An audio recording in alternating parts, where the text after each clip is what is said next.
The text message from Maxwell lit up my phone. Can't wait to see you tonight, beautiful. Made dinner reservations at Giorgio's. I stared at it, then back at my computer screen where the damning evidence glowed. My hands trembled as I scrolled through the transaction history. $5,000 last month, $8,000 the month before, regular transfers to an account I'd never seen before, all from our joint savings. I'm Joanna, and until 10 minutes ago, I thought I was living the dream. Bank manager at 36, beautiful home in the suburbs, and what I believed was a rock-solid marriage of 12 years. Funny how a routine audit can shatter everything you thought you knew. Hey Joe, you okay? Marley poked her head into my office. You look like you've seen a ghost. I'm fine, I lied, quickly minimizing the screen. Just reviewing some accounts. She lingered in the doorway. The quarterly reports can wait. Come grab lunch with us. Thanks, but I need to finish this. After she left, I pulled up the account details again. The name on the receiving account jumped out at me. Bianca Smith. The profile photo showed a stunning younger woman with perfect makeup and carefully styled blonde hair. My stomach churned. I picked up my phone and called Diego. Hey sis, what's up? My brother's voice was cheerful. Can you meet me after work? I need your help with something. Everything okay? You sound weird. Just, please. Giorgio's at 7. The Italian place. Isn't that where Maxwell's taking you tonight? Change of plans. He won't be there. I hung up and opened my drawer, pulling out the stack of cards Maxwell had given me over the past year. Birthday, anniversary, Valentine's Day. Each one filled with flowery promises of eternal love and devotion. The same cards I'd treasured now made me sick. My phone buzzed again. Maxwell. Wearing that blue dress I love? I typed back, can't make dinner, emergency at work, rain check. His response came quickly. No problem, babe. Don't work too hard. Love you. Love you. Right. At 6:50, I walked into Giorgio's, spotting Diego at a corner table. He stood up when he saw me, his easy smile falling away as he got a better look at my face. Okay, spill it, he said as I sat down.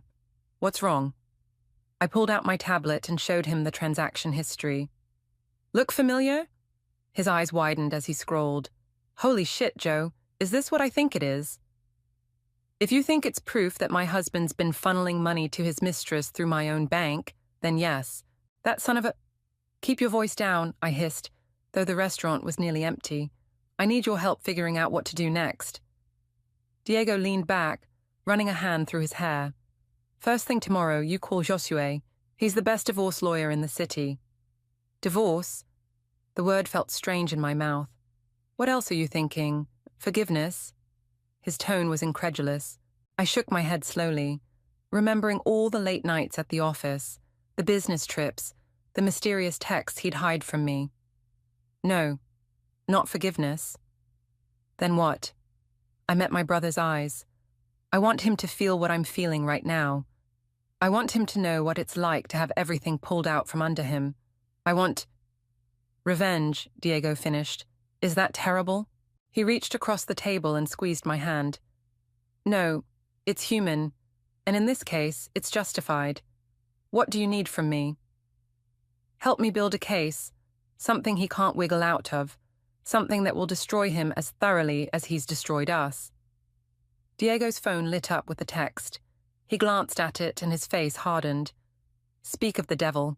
Maxwell's asking if I want to grab a drink. Says you're working late. I felt a cold smile spread across my face. Tell him yes. Keep him busy. I need to make some copies of certain documents before he gets home. Joe, Diego said as I stood up, be careful. Don't let this consume you. I gathered my things, pausing to look at him. Too late for that. He made his choice. Now it's my turn. Walking out of Giorgio's, I felt something shift inside me. The shock and pain were still there, but something else was taking root, something colder and more calculated. Maxwell thought he was so clever, hiding his affair behind my own bank's walls. He had no idea that those same walls were about to come crashing down around him. My phone buzzed one more time. Miss you already. Sweet dreams. Beautiful. I deleted the message without responding. Let him think I was buried in work. Soon enough, he'd be buried in something much worse. You need to see this. I slid my laptop across Rebecca's kitchen counter the next morning. She squinted at the screen, coffee mug frozen halfway to her lips. Holy fuck, she whispered, setting down her cup. How long has this been going on? The transfer started 8 months ago. I pulled up the security footage I'd retrieved from work, but watch this. The grainy video showed Maxwell and Bianca at my bank, laughing as they filled out paperwork. His hand rested on her lower back, intimate and familiar.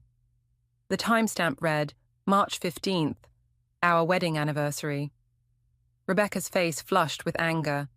That absolute piece of... It gets better, I cut in, fast-forwarding. Look who helped them set up the account. Is that Trevor from your corporate accounts team? I nodded. My own employee. He must have known who Maxwell was, but he never said a word. Fire his ass. Already done. Called HR this morning about a breach of protocol. He's gone by end of day. Rebecca paced her kitchen, practically vibrating with rage. Okay, what's the plan? Please tell me you have a plan. That's why I'm here. I pulled out a notebook. I need your help mapping this out. Diego's gathering intel on their movements, but I need someone who knows the financial world. And who better than your best friend, the forensic accountant? Rebecca's smile was sharp. Let's destroy him. We spent the next hour plotting. Rebecca's expertise helped identify hidden patterns in Maxwell's spending: hotels, restaurants, jewelry stores. Each discovery felt like another knife in my back. My phone rang. Diego. You're on speaker, I said. Rebecca's here. Good. Listen, I followed them this morning. They're at the Meridian Hotel right now, room 412. Want me to go up there? No, Rebecca and I said simultaneously. We need evidence, not a scene, I explained. Can you get photos of them leaving? Already on it, but that's not why I called. Maxwell's planning another business trip next week. I overheard him on the phone at the gym. 3 days in Miami. I laughed bitterly. Miami, where Bianca's modeling agency just opened a new office. Exactly. Diego's voice hardened. What's our next move? Rebecca leaned forward. Joe, remember that case I worked last year, the embezzlement thing? We should... A key turned in Rebecca's front door. We froze.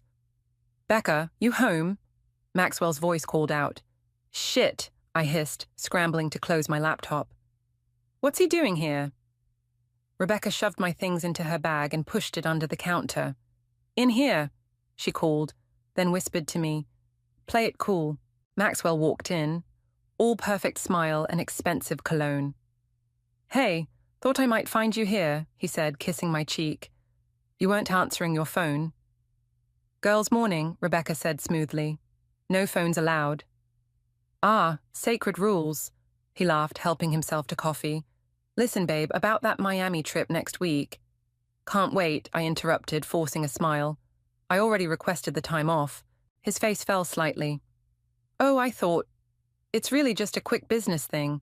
Boring meetings and all that. But I'd love to see Miami, I pressed, watching him squirm. We could extend it into a long weekend. The thing is... He ran a hand through his hair, his tailwind lying. The schedule's pretty packed. I understand. I stood up, gathering my purse. Maybe next time. You're leaving? The relief in his voice was painful. Yoga class, Rebecca covered for me. We're already late. After quick goodbyes, I made it to my car before the tears came. Rebecca slid into the passenger seat, my laptop bag in her hands. I'm going to fucking end him, she said quietly. Did you see his face? I wiped my eyes angrily. He couldn't wait to get rid of me. Good. Rebecca pulled out her phone. Let him think he's winning. Meanwhile, I've got a friend at the Meridian who owes me a favor. Want to see their security footage? I started the car. Call Josue first. I need to know exactly how much evidence we need. Already texted him. He's free at 2. She squeezed my hand. We've got this, Joe. By the time we're done, Maxwell won't know what hit him. As we drove to the lawyer's office, I thought about Maxwell's kiss this morning. So casual, so practiced. How many times had he kissed me right after being with her? How many lies had I swallowed along with his false affection? Rebecca? Yeah? When this is over, when everything comes out, will I be okay? She turned to me, her face fierce with loyalty. You'll be better than okay. You'll be free. I nodded, gripping the steering wheel tighter. The hurt was still there, raw and bleeding, but something stronger was taking its place. Something that felt like power. Maxwell thought he was so clever, juggling his double life. He had no idea I was about to turn his whole world upside down. And the best part? He'd never see it coming. Sunday family dinner had always been sacred in our house. Now, sitting across from Maxwell at my parents' dining table, every bite tasted like ash. Diego sat next to me, radiating tension, while our mother fussed over the roast chicken. Maxwell, honey, how's work? Mum asked, passing the potatoes. You've been traveling so much lately. Busy season, he replied smoothly. But it's paying off. We just landed a huge client in Miami. I caught Diego's knuckles whitening around his fork. Miami? Dad perked up. Beautiful this time of year. You should take Joanna with you. Maxwell coughed slightly. Oh, you know how these business trips are. Meetings all day, working dinners. Funny, Diego cut in. I bumped into your colleague Mike yesterday. He didn't mention any new Miami client. The room temperature seemed to drop 10 degrees. Maxwell's smile flickered. Different department, he said quickly. Very hush-hush at this stage. Must be, Diego muttered. I kicked him under the table, but he ignored me. Speaking of work, Maxwell continued, clearly trying to change the subject. Joanna's been putting in some late hours herself. Barely saw her this week. Mum turned to me concerned. You're not overworking yourself, are you, sweetie? Just busy with quarterly reviews, I lied, avoiding Maxwell's gaze. Actually, would anyone like more wine? I escaped to the kitchen, gripping the counter and taking deep breaths. The sound of chairs scraping told me someone had followed. Need help? Maxwell's voice made me jump. I've got it, I said, but he was already reaching past me for the wine bottle, his cologne overwhelming in the small space. You seem tense lately, he said softly. Everything okay? The audacity of his concern made me want to scream. Instead, I forced a smile. Just stressed about work. Maybe you should take some time off. After my Miami trip, we could... Maxwell, Mom called from the dining room. Phone for you. He squeezed my shoulder before leaving. Seconds later, Diego slipped in. He's planning something, my brother whispered urgently. I overheard him in the hallway earlier. He's meeting her tonight after dinner. My hands shook as I poured the wine. Where? The Meridian again. Room 412, same as last time. Diego pulled out his phone, showing me a text thread. My friend at the hotel confirmed the reservation. Did you get the photos from last time? Better, he grinned. Got video. And guess what else? Found out Bianca's been bragging to her friends about her sugar daddy.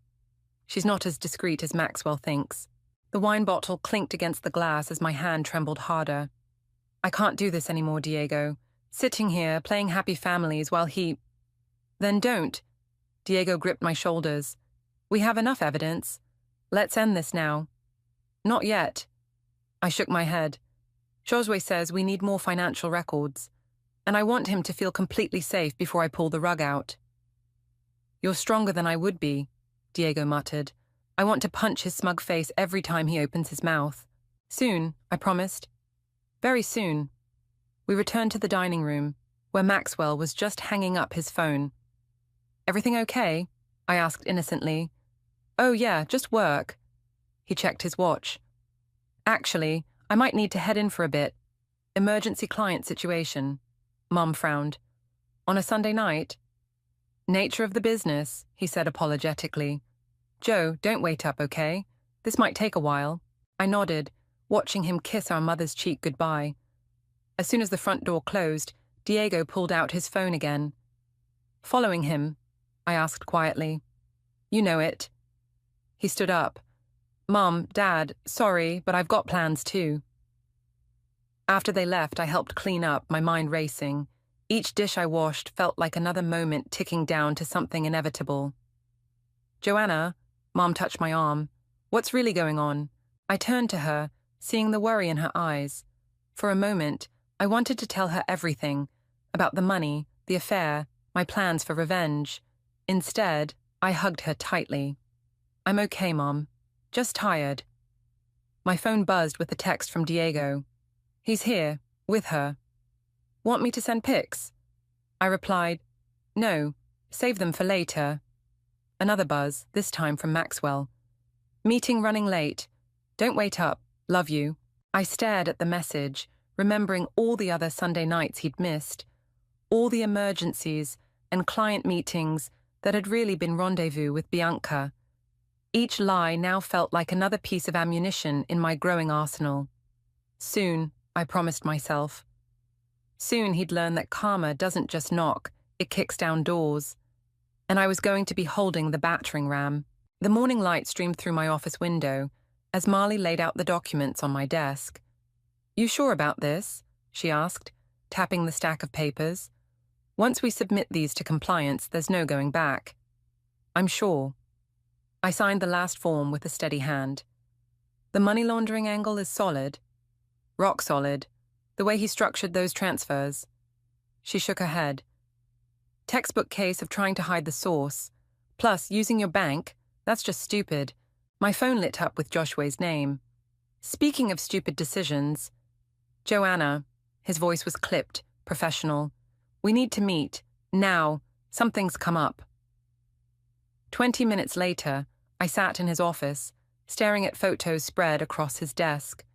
They showed Maxwell and Bianca at various locations. Restaurants, hotels, even one at my parents' country club. Your brother's been busy, Joshua said, but that's not why I called.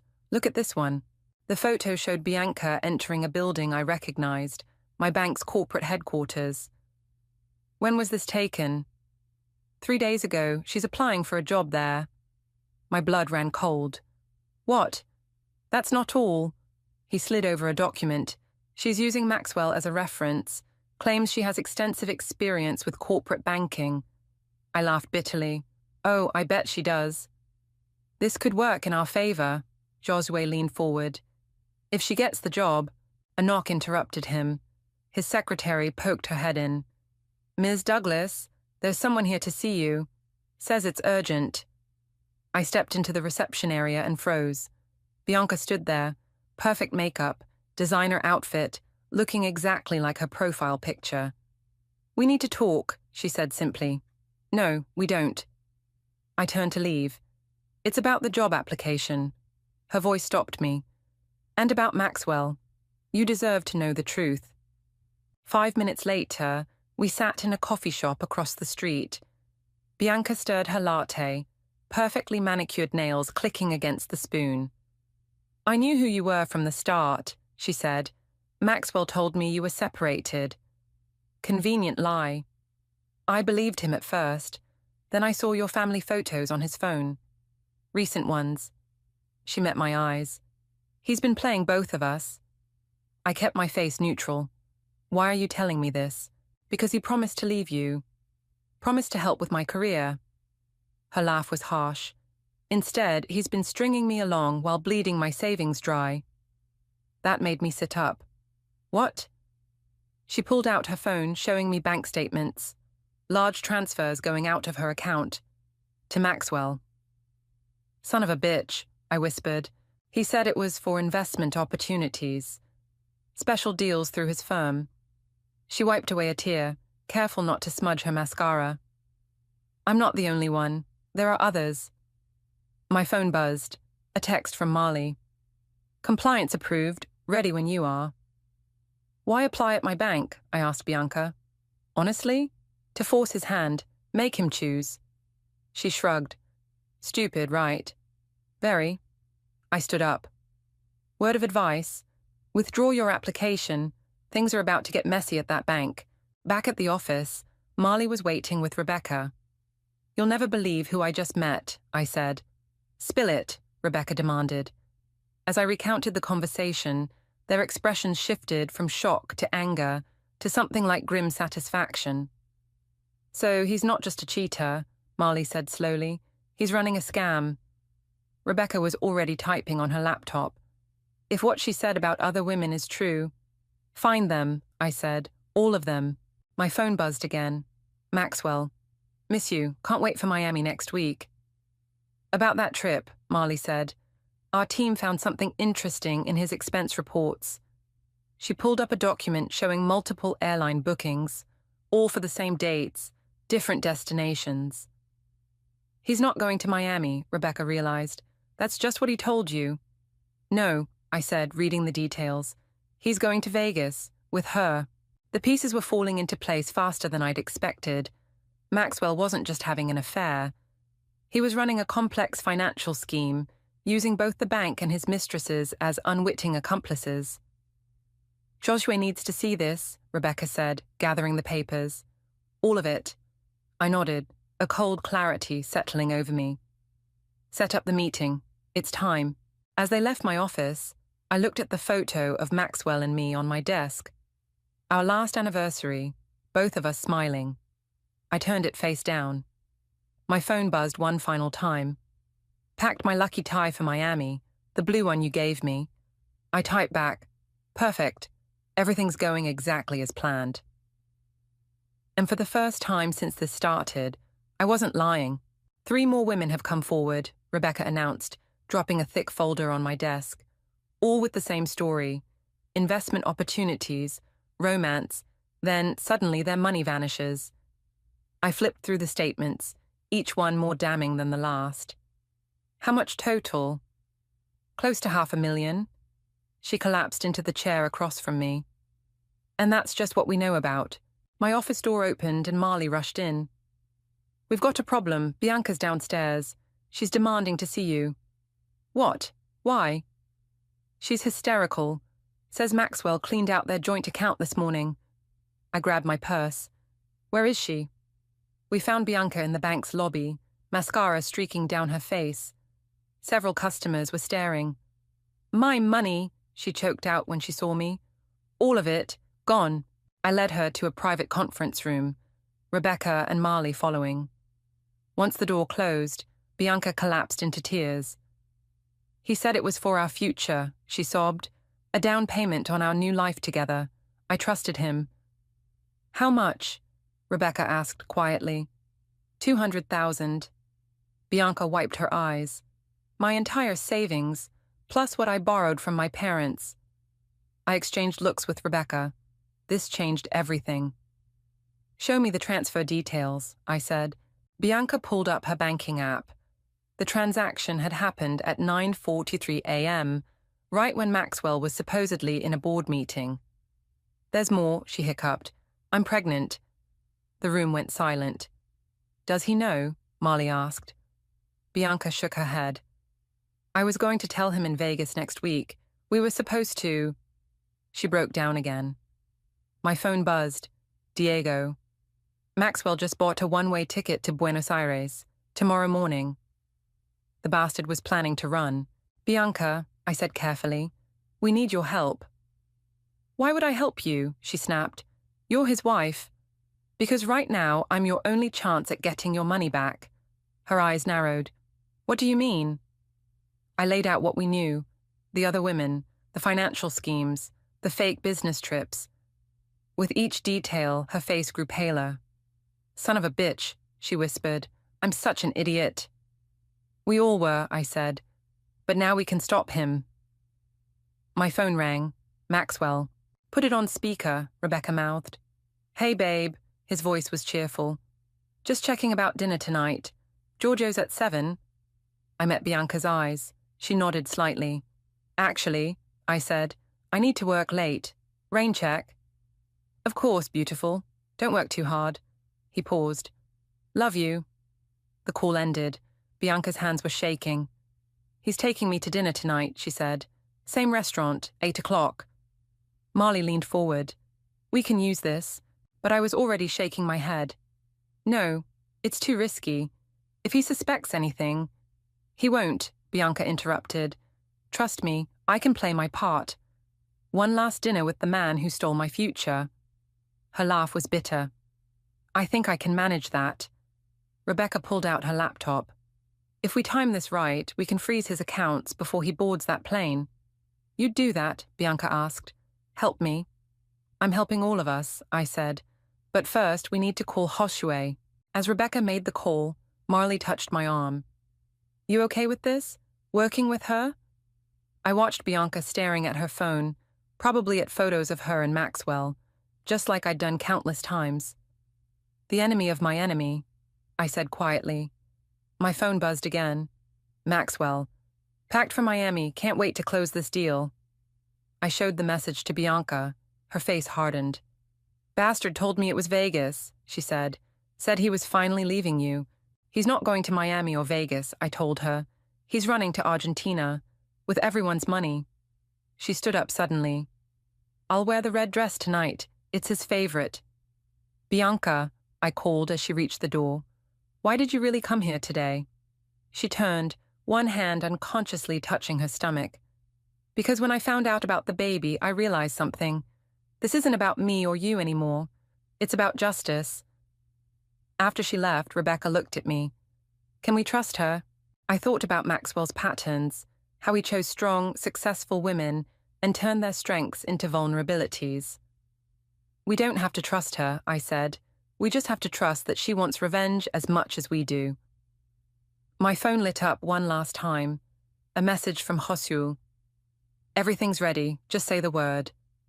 I typed back 2 words. Do it. The endgame was starting, and Maxwell had no idea he was about to have dinner with 2 women he'd betrayed, one carrying his child, the other carrying enough evidence to destroy him completely. His laptop is still connected to our home Wi-Fi, I told Rebecca as we huddled over her computer. Can you get in? Already done. Her fingers flew across the keyboard. God, he's not even using a password manager. Amateur. Email after email populated the screen. Each one revealed another layer of deception. More women, more promises, more money transfers. Look at this one, Rebecca pointed. He's been corresponding with a real estate agent in Buenos Aires for months. My phone buzzed. Bianca. At Giorgio's. He's not here yet. Everything set? I asked Rebecca. She nodded, showing me her tablet where 6 different security camera feeds from Giorgio's displayed. Diego's got eyes on all exits. Joshua's team is standing by. And the money? Can't touch it until morning when the banks open, but it's flagged. The moment he tries to transfer anything significant, we'll know. My phone buzzed again. Maxwell. Working late again? Miss you? I ignored it, focusing on the security feeds. At 8:02, Maxwell walked into Giorgio's, heading straight for the bar. He looked confident, relaxed, a man without a care in the world. There's our boy, Rebecca muttered, looking pretty smug for someone about to lose everything. Bianca appeared on another camera, wearing the red dress she'd mentioned. Maxwell's face lit up when he saw her. Audio's live, Rebecca said, adjusting her headphones. Want to hear? I shook my head. Just tell me if anything important happens. My phone rang. Diego. You seeing this? He asked. Because I've got a clear shot of them from the parking lot, and they look pretty cozy. Stay focused, I reminded him. We need to know the moment he leaves. Rebecca suddenly grabbed my arm. Joe, listen to this. She unplugged her headphones, and Maxwell's voice filled the room.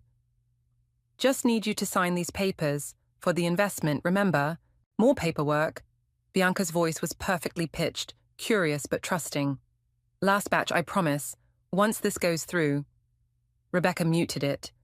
He's trying to get her to sign transfer documents. Right now. I grabbed my phone, typing quickly. Don't sign anything. On screen, Bianca checked her phone, then smiled at Maxwell. Actually, can we order first? I'm starving. His face flickered with annoyance, but he waved over a waiter. Smart girl, Rebecca murmured. My phone lit up again. Marley. Bank alert set. Any unusual activity will trigger automatic freezes. I watched as Maxwell ordered wine, playing the perfect gentleman. How many times had he done this? How many women had sat across from him, believing they were special? "Hold up," Rebecca said suddenly. "New email coming in. Holy shit." "What?" "It's from his firm's HR department. They're launching an internal investigation into missing client funds." I felt a cold smile spread across my face. "Anonymous tip." "Very anonymous," she confirmed, "and very detailed." On screen, Maxwell checked his phone. His expression changed instantly, that smooth confidence cracking just slightly. "He's seen it," Rebecca narrated. "Now he's—" "Yep, pulling up his banking app." "Time to rattle his cage?" I asked. "Do it." I picked up my phone and typed, "Hey babe, can we talk? Found some strange transactions in our account." The effect was immediate. On screen, Maxwell nearly knocked over his wine glass. "Incoming call," Rebecca warned. My phone lit up with Maxwell's name. I let it ring. "He's getting up," Rebecca reported, making excuses to Bianca, heading to the bathroom. I answered his second call. "Hey." His voice was too bright. "Sorry I missed you earlier. What's up?"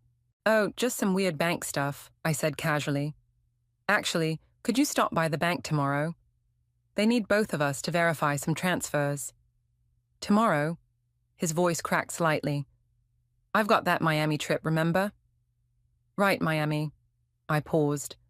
"Or is it Vegas?" The silence was deafening. "What are you talking about?" he finally managed. "Doesn't matter. Have a good dinner, Maxwell. Give Bianca my best." I hung up.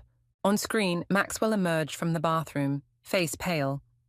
He rushed back to the table, grabbing his briefcase. "He's running," Diego's voice came through my phone. "Want me to follow?" "No need." I watched Maxwell hurry toward the exit. "We know where he's going." Rebecca was already typing. "Alert sent to airport security. His passport's been flagged." My phone buzzed one last time. Bianca. "He's gone. Left the papers behind. What now?" I looked at Rebecca, who nodded. "Now," I typed back, "we wait. By this time tomorrow, Maxwell's entire world will collapse. And we'll all have front row seats." On screen, Maxwell's car peeled out of the parking lot. He was probably heading home to pack, not knowing that every account was frozen, every escape route blocked. "Should we head over?" Rebecca asked. I shook my head, watching his car disappear from view. "Let him sweat tonight. Tomorrow's soon enough for the grand finale. After all, revenge, like karma, is best served with perfect timing." The restaurant buzzed with Friday night energy as I sat across from Maxwell at our usual table. He'd been checking his phone every 30 seconds, barely touching his wine. "Everything okay?" I asked innocently.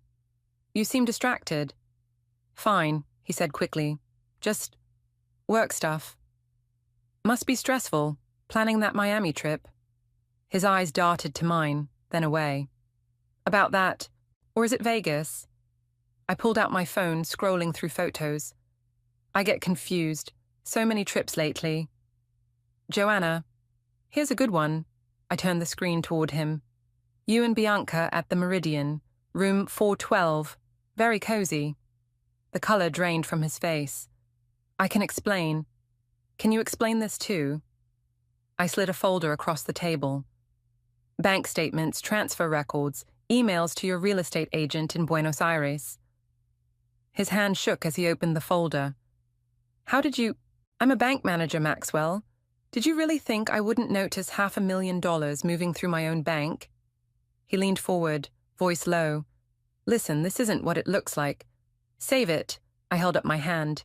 "Bianca told me everything. So did the others." "Others?" "Amanda from accounting, Sarah from your gym, Maria from the country club." I watched each name hit him like a physical blow. They all had the same story. Investment opportunities, romance, missing money. He grabbed his phone, probably trying to check his accounts. I smiled. "Don't bother. Everything's frozen." "You can't do that," he hissed. I already did. The FBI is very interested in your investment schemes, by the way. The waiter approached. I waved him away. This is insane, Maxwell said. I'm your husband. Not for long. I pulled out another folder. Divorce papers. And look, I even used your lucky blue pen, the one you left at Bianca's last week. His face contorted. You vindictive by... Careful, I cut him off. You're being recorded. Actually, you have been for weeks. The Meridian has excellent security cameras. As if on cue, Bianca walked in. Maxwell's eyes widened as she approached our table. Perfect timing, I said. Join us. She sat down, placing her own folder on the table. The investment paperwork you wanted me to sign last night? I had my lawyer look it over. Maxwell started to stand. Diego appeared behind him, hand firm on his shoulder. Sit down, brother-in-law. We're not done. This is harassment, Maxwell sputtered. No, I corrected him. This is karma. Rebecca emerged from another table, laptop open. Should I show him the spreadsheets?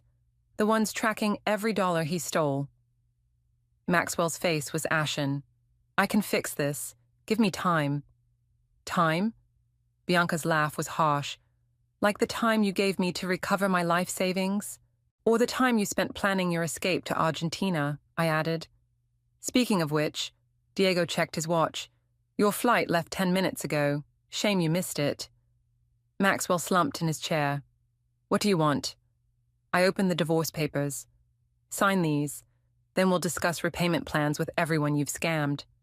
And if I refuse, then I press charges, I said simply. The FBI has everything they need. Your choice. His hand trembled as he took the pen. You've ruined me. No, Maxwell, you did that all by yourself. As he signed, I thought about all the nights I'd spent crying, all the times I doubted myself. Now, watching him crumble, I felt nothing but relief.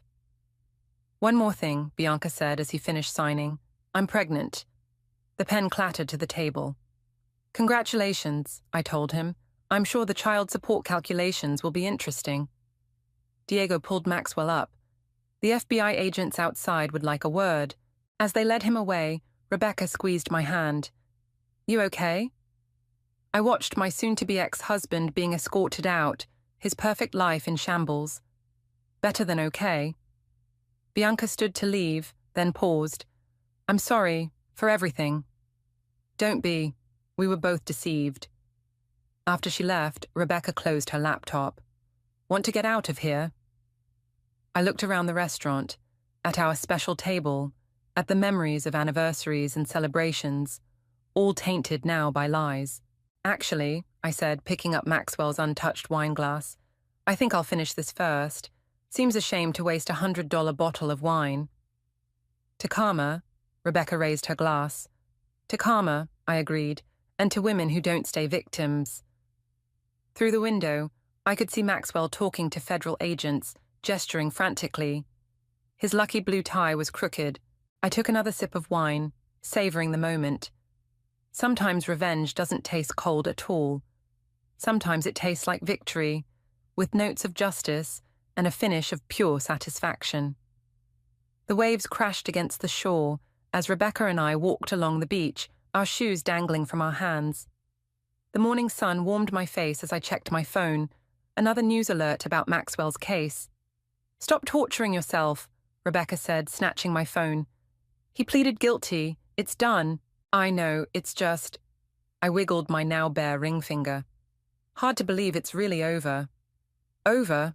Girl, your life is just beginning. She grinned. Speaking of which, guess who called me yesterday? Who? Bianca. She had her first ultrasound. It's a girl. I stopped walking. How's she doing? Better. The victim restitution fund came through. She's got her savings back, plus interest. Rebecca kicked at the surf. She asked about you, actually. What did you tell her? That you're too busy being a badass CEO to worry about the past. I smiled, thinking about my recent promotion. The board had been impressed with how I'd handled the fraud detection. Who knew exposing your husband's criminal enterprise could be such a career boost? My phone buzzed in Rebecca's hand. She checked it, then whistled. Diego's text. Maxwell's cellmate is a former investment banker he scammed. Karma keeps on giving. Delete it, I said. I don't need updates anymore. You sure? This is prime revenge material. I'm sure.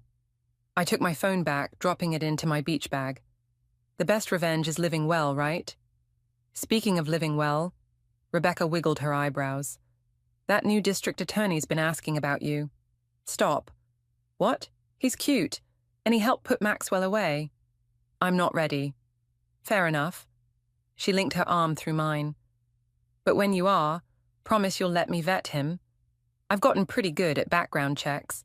We laughed, remembering the night spent digging through Maxwell's digital life. Oh, Rebecca suddenly pulled me toward a beach cafe. Coffee break. I have news. Inside, over steaming lattes, she slid a document across the table. What's this? Remember those other women Maxwell scammed? They want to start a support group, help other fraud victims. They need someone to manage the foundation's finances. I stared at her. You're not serious. Why not? You're literally the perfect person for this. Who better to help fraud victims than someone who took down one of the biggest scammers in the city? Before I could respond, my phone rang. Marley. Turn on the news, she said when I answered. Right now. The cafe's TV was already showing it. Maxwell being led into court for sentencing, head down, wearing an orange jumpsuit instead of his lucky blue tie. Should we watch? Rebecca asked softly. I shook my head. I don't need to see it. You sure? This is your moment of triumph. No, I said, looking at the foundation proposal. This is. My phone buzzed again. A text from Bianca. Starting a single mother's support group. Could use your financial expertise. No pressure. Rebecca read over my shoulder. Look at us, turning lemons into lemonade. More like turning betrayal into purpose. The news showed Maxwell's face one more time before cutting away. I barely recognized him. The confident mask gone, replaced by the reality of his choices. You know what I realized? I said, stirring my coffee. He didn't just steal money. He stole confidence, trust, self-worth. That's what we need to help people rebuild.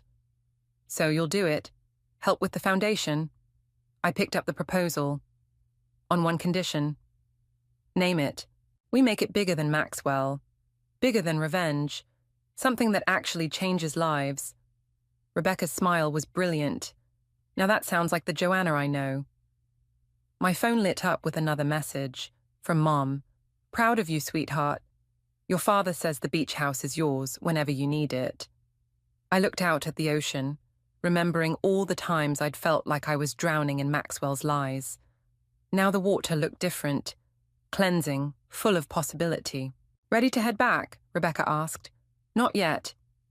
I pulled out a pen, starting to make notes on the proposal. I've got some ideas to write down first. She settled back with her coffee, grinning. That's my girl. The waves kept rolling in, steady and strong. Like karma, like justice, like women supporting women. Maxwell had tried to build his life on lies, but we'd built something better on the truth. And that was the real victory. Not the conviction, not the restitution, but this. Turning pain into purpose, betrayal into brotherhood, and revenge into redemption. I took another sip of coffee, already planning the foundation's first meeting. Sometimes the best endings aren't endings at all, they're beginnings in disguise.